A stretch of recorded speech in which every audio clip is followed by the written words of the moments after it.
আগে যা ভালো ছিল তার থেকে অনেক খারাপ।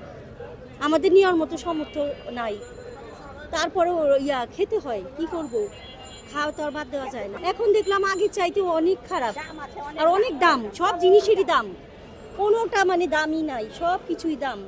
5-6 টাকা এক একটা পিসের মধ্যে বেশি, এক এক পিসের মধ্যে 5-6 টাকা করে বেশি নিতেছে। আগে 10 টাকা ছিল, এখন 15 টাকা। এগুলাই সব কিছু, সব কলা 4টা নিচ্ছি কত, আগে ছিল মনে করেন 40 টাকা, এখন 80 টাকা 4টা পিস কলা। সব কিছু তো দাম, মোটামুটি সব জিনিসের দামই বাড়ছে।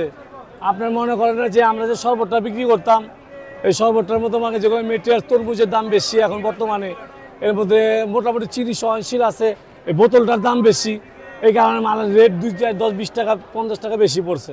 এর মধ্যে তেলের যে কারাকারি চলতেছে বর্তমান বাজারে, আমাদের এই মালগুলি ফ্রাই করতে যে তেলটা লাগে, তেল আপনার 30 টাকা 35 টাকা কেজিতে বাইরে গেছে।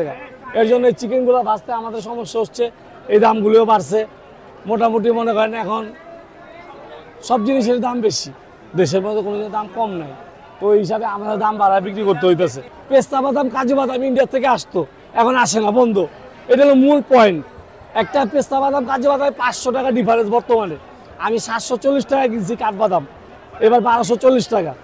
আর যেটা পেস্তা বাদাম এটা 2800 টাকা, গতবার ছিল আপনার 2200 টাকা, 600 টাকা বাড়ছে। এখন আমরা কীভাবে ব্যবসা করবো?